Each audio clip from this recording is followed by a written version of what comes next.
The F-105D was one of the most famous, or infamous, depending on your perspective, planes and was also called Pussy Galore. Captain Victor Vic Vizcarra piloted this aircraft. The first Pussy Galore eye marking was painted in July 1965, according to an intriguing Reddit thread. Pussy Galore was painted directly on the nose so that her, strategic part was just above the receptacle as an inside joke for the KC-135 tanker crews, especially the boom operators who had difficulties placing the boom into the receptacle.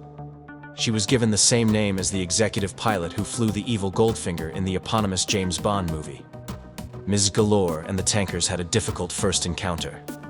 The tanker crew was informed by the pilot, not Vizcarra, that she was a virgin, and that this was her first experience. To the amusement of all the involved Thud pilots, the boom operator mistook the phrase as the pilot's first in-flight refuel and talked him all the way in. To their disappointment, Galore was not mentioned. Later flights turned out to be considerably more enjoyable. There were shouts of, "She's here," as soon as Ms. Galore arrived, and Vic can see crew members crowding the boom operator window for a peek, as camera flashes also go off. There were snickers when the boom operator inserted the boom into Galore's strategically positioned receptacle, completing the equivalent of an "oh yeah." After coming off the boom, there were cries of, "Was that good for you? Okay, just how much did it cost me this time?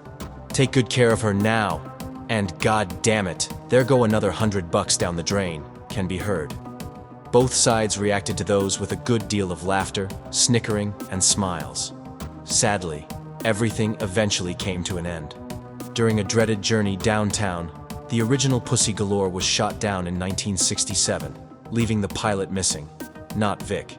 By that point, she had changed from a silver-painted finish to the typical Southeast Asian three-tone finish, sadly with Ms. Galore painted over. Vic had already completed a Pussy Galore 2 by that point, in October 1966. The typical three-toned SE camouflage was used on this F-105D. Vic had to go through 3 hoops to obtain authorization to do Pussy Galore 2. The tankers found it to be equally as popular as Pussy Galore 1.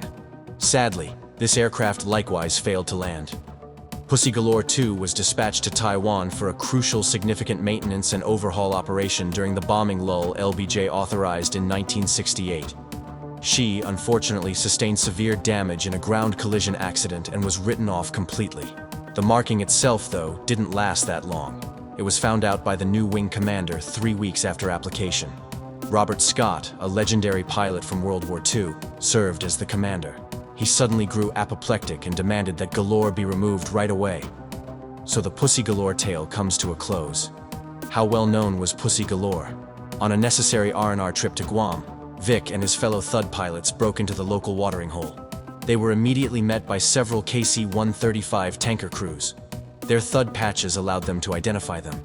The tanker crew immediately inquired about a unique and really impressive Thud, since it had a huge naked chick sprawled on the nose, with her special part strategically covering the receptacle. They claimed that in addition to giving everyone involved an eyeful, Thud also significantly improved morale during an otherwise dull tanker sortie, and made the life of the boom operator much simpler. They prayed every day that this Thud would appear and make the tanker crew's day a little bit better. This is why her eventual, permanent disappearance was so disappointing. They inquired as to who had thought up the idea and who was driving the Thud. They also said this wasn't their first time asking this question. Well, someone on Vic's team ratted him out as the guy who came up with the Pussy Galore concept. The tanker crew actually cheered when they realized not only did they find out the pilot, but got a name to go with the plane also. For the rest of that night, Vic couldn't buy a drink without someone from the tanker crew picking up his tab. No matter where it came from, never ever undervalue the power of a good morale boost.